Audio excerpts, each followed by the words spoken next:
Muito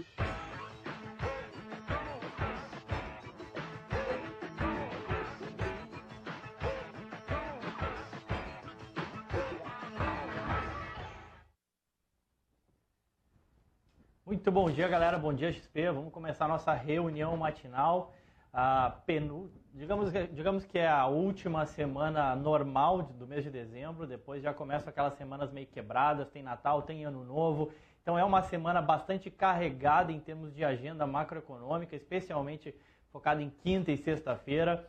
É uma semana bastante decisiva também para as questões fiscais norte-americanas. Mais uma vez a gente começa a semana na expectativa de uma definição em relação à Fiscal Cliff, cada vez mais os Estados Unidos chegando perto, de fato, do Cliff, ou seja, do grande abismo, né?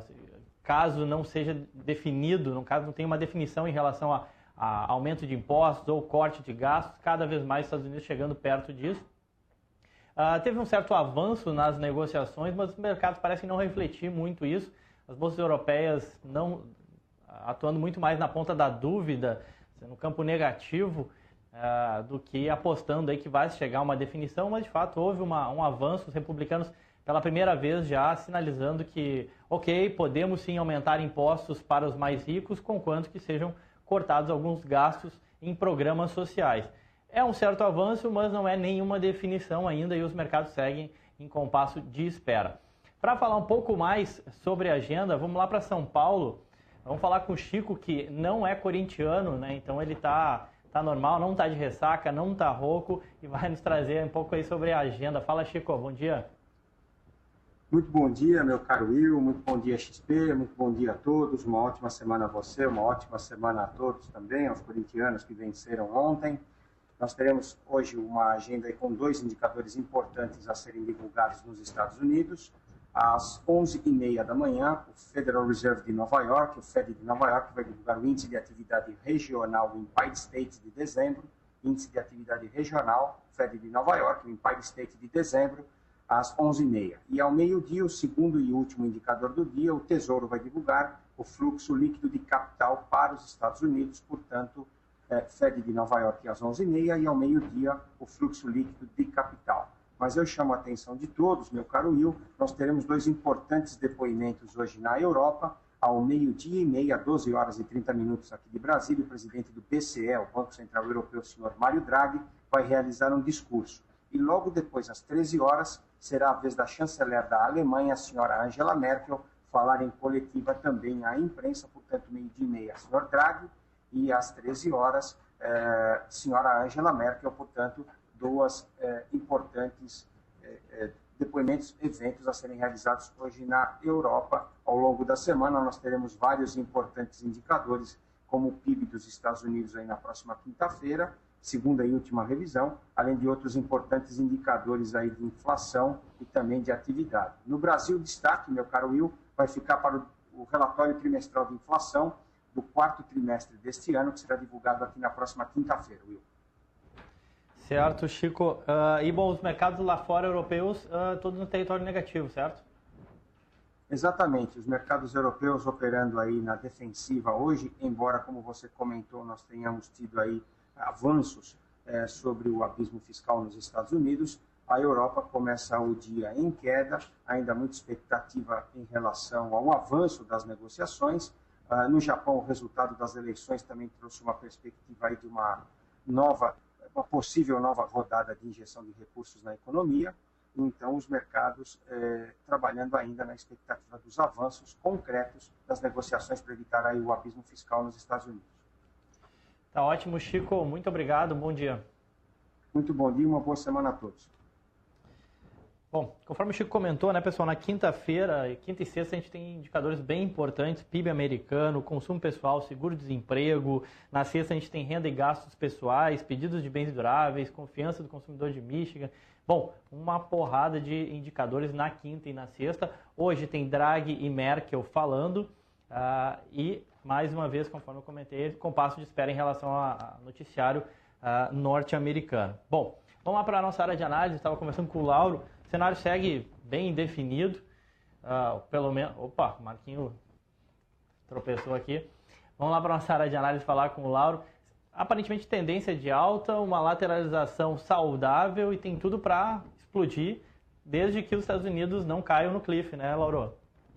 Bom dia, William. Bom dia, XP.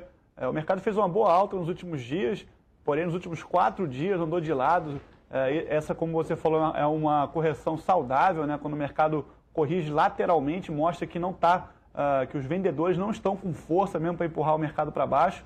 Então, essa lateralização aí é bem positiva. Se continuarmos a subir, vamos ter uma resistência ali em 60.100 pontos, estamos logo abaixo dela, e depois uma bem forte entre 62 e 63 mil pontos, onde nós temos 2 topos formados, um em setembro e outro mais no começo do ano, lá para março e abril, nesse mesmo patamar. Então, essas são as 2 próximas resistências que o Ibov tem.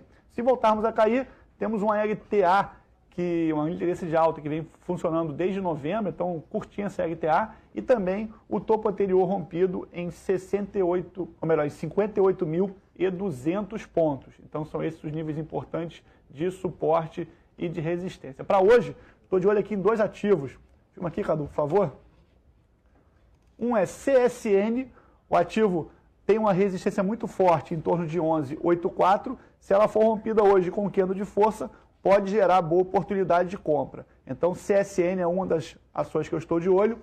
E a outra é Cosan, que tem também forte resistência agora em 40 e 17. Se rompida, pode gerar uma boa oportunidade de compra também. Então, CSN e Cosan. É bom que eu sempre chamo a atenção para o pessoal não trocar uma pela outra, né? Hoje é possível que as duas deem boa oportunidade de compra, então se você errar, não tem problema. Ok, William? Volto com você. Tá bom, Laura. Boa. Bom, de cena corporativa, pessoal, um pouco mais do mesmo. Vale lembrar, né, a gente teve aquela notícia da Eletropaulo, né, ELPL4. Que notícia é? Bom, a Eletropaulo tem uma dívida bastante antiga que está sendo julgada em tribunais, enfim, desde 86. É uma dívida de um empréstimo que a Eletropaulo fez com a Eletrobras. Na verdade, não só a Eletropaulo, mas era antes da privatização. Então, era a distribuição e transmissão de energia do Estado de São Paulo, que fez um empréstimo a uma empresa da União, a Eletrobras. Bom, teve a privatização e se desmembrou entre Eletropaulo e Transmissão Paulista. A dívida, aparentemente, cabe muito mais à Eletropaulo. Tá? É uma dívida de 1,3 bilhão de reais, não é pouca coisa, é nada mais, nada menos do que 59% do valor de mercado da Eletropaulo. E pega mais do que todo o caixa da Eletropaulo, ainda faltaria dinheiro aí para pagar essa dívida no D0. A Eletropaulo, obviamente, vai recorrer dessa decisão, não é uma decisão totalmente final, mas cada vez mais esse processo vai avançando e esse tipo de notícia pesa muito forte no papel. A gente viu ele caindo forte semana passada e a gente imagina que possa continuar pesando sobre as ações da Eletropaulo, uma vez que o investidor não vai querer se arriscar a comprar agora a Eletropaulo com o risco de, eventualmente, ela ser executada nessa dívida exatamente no momento em que a sua geração de caixa tende a se reduzir bastante depois do terceiro ciclo de revisão tarifária. Então, tem que ficar realmente fora aí de Eletropaulo, tá bom? Voltando lá para a nossa área de análise, comunidade nipônica, a China vinha subindo forte com notícias aí de aumento de importação focados em commodities. Para falar de commodities, falar com a Martinha. Bom dia, Marta. Bom dia, Will. Bom dia, XP. Will, para o cenário de commodities, a gente teve na sexta-feira o USDA divulgando a estimativa de produção mundial de café para a safra 2012-2013. Esse é o terceiro ano de safra recorde consecutivo, tá? Eles estão estimando aí a produção mundial para a próxima safra em 151 milhões de sacas. São quase 7 milhões acima da safra anterior, né, da safra 2011-2012. Quanto ao mercado interno aqui de café, está saindo muito pouco negócio, os produtores estão realmente desanimados com essas quedas aí, com essa especulação pressionando aí a cotação da bebida, e eles estão esperando alguma atitude do governo para ajudar eles aí. Enquanto isso, pouquíssimos negócios, os poucos negócios que saem, normalmente são de café de menor qualidade e mais para cobrir algum custo que os produtores tenham que, enfim, fechar as contas. Para o mercado de boi gordo, continua com viés muito baixista. O indicador CPEA de sexta-feira veio aos 95,50, aqui na BMF a gente trabalha agora em 95,10. O indicador CPEA e o preço do mercado futuro de boi gordo aqui estava bem distante, então foi essa distância que deu uma impulsionada nos preços aí, trazendo a cotação da arroba para cima. Esse embargo de carne, esses embargos que a gente teve aí, notícia da semana passada não são o principal fator para a queda da cotação da arroba, e ele continua com viés baixista, deve continuar assim até o final do ano, até o final desse mês. Para a cotação dos grãos, aí, o cenário de milho está bem firme, né? Ele veio caindo aí do início do mês até agora, até a semana passada, já começa a esboçar alguma reação. A gente teve notícia aí que a China vai ter que usar o estoque deles ali interno, porque a demanda está muito alta, né? Então eles estão consumindo demais e vão ter que usar os estoques deles ali. Estados Unidos também com demanda firme, tanto para o milho quanto para a soja. Aqui na BMF também a gente já vê os reflexos disso. Aqui o mercado interno também já volta a apresentar preços mais altos. E em São Paulo a gente praticamente não tem muita oferta. Não tem oferta, praticamente os preços para compra estão bem mais altos. Vamos direto para os gráficos aqui, por gentileza, Cadu? Esse aqui é o gráfico do BGI Z12, o boi vencimento dezembro. Ele deu uma puxada forte aí, como eu comentei com vocês, aí se aproximou do preço do CPE exato, que está em 95,50, ele encontra resistência em 95,30 e para cima 95,71. Para baixo tem suporte em 95 e 94,60. Esse aqui é o milho CCMF13, ele tinha lateralizado aí, agora ele está apresentando um pouquinho mais de força, está subindo agora 0,73 aos 34,60, tem resistência próxima aqui em 34,80, depois 35. Para baixo, suporte em 34,45 e 34,15. E esse aqui é o gráfico do café ICFH13, continua em tendência baixista. Eu fiz uma projeçãozinha aqui de Fibonacci só para a gente ver quais são os próximos suportes aqui que ele pode testar. Abaixo do 180 com 40 tem 179, que ele já testou no after de sexta-feira. Depois 177,60 e 176,20. Para as commodities agrícolas é isso, Will. Deixo vocês com os comentários de futuros financeiros. Caio Sasaki. Bom dia, Caio. Bom dia, Marta. Bom dia a todos. Neste momento, o mercado segue indeciso lá no futuro norte-americano. E, bom, para cima, precisamos do rompimento, região aqui dos 1.420. Rompendo os 1.420, o mercado deve focar ali a região dos 1.425. Este ponto aqui é importante para liberar um movimento de compra mais expressivo, pois foi onde marcou máxima na sessão de sexta-feira. Já na contramão, caso o mercado perca suporte na região dos 1.415, aliás, foi o fechamento da sexta-feira, deve ceder rumo à região dos 1.411,5. Tá? A perda deste 11,5 deve liberar uma queda um pouco mais expressiva. Já com relação ao nosso índice futuro, o nosso mercado também segue indefinido. Para baixo, se permanecer abaixo desses 60 mil, tem uma pressão vendedora.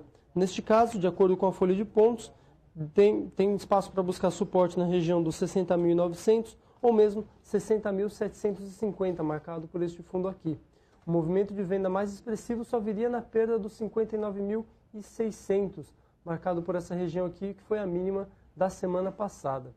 Para cima, o mercado precisaria superar a região dos 60.400 e 60.500.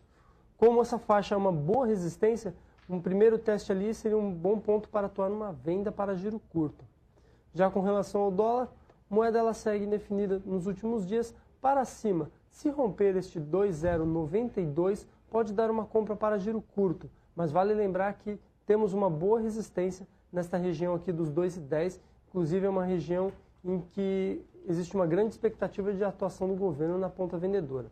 Para baixo, se perder a região ali do 2,081 e depois 2,074, pode retomar um ritmo de queda que nós vimos aqui ao longo desses últimos dias aqui, foram os primeiros dias de dezembro, aliás. Tá ok? Para fechar, pessoal, na semana passada, sexta-feira, houve uma venda no dólar de aproximadamente 12 mil contratos. Com isso, os estrangeiros fecharam a semana vendidos em 57 mil contratos aproximadamente. Com relação ao índice futuro, houve uma venda de aproximadamente 4 mil contratos e com isso os estrangeiros encerraram a semana vendidos em 62 mil contratos. É isso aí, pessoal. Fiquem atentos às 11h30 que deve ter dados no mercado e é o único gatilho que pode influenciar movimentos para hoje. Um bom mercado a todos. Boa, Sasaki. Então, 11h30, o Empire State Manufacturing Index, o único indicador do dia, principal indicador, ou seja, para dar esses gatilhos que o Sasaki comentou. Conforme eu falei, a China teve uma forte alta, Xangai, 4,3%, com plano de reurbanização e com medida de redução de impostos sobre produtos importados. Isso pode dar um gás aí para todas as ações de siderurgia e também para as mineradoras, sempre Bem lembrado, sempre lembrar da Vale, né? Lembrando também, hoje é vencimento de opções, tá, pessoal? Então vamos ficar esperto aí nas opções. E eu queria dar os parabéns, obviamente, não vou deixar passar em branco, parabéns aos corintianos, que graças aos ex-gremistas Tite e Cássio conseguiram se sagrar aí campeões, agora sim campeões mundiais. Então, parabéns aos corintianos. E é isso, então, pessoal, semana decisiva. Forte abraço, vamos com tudo.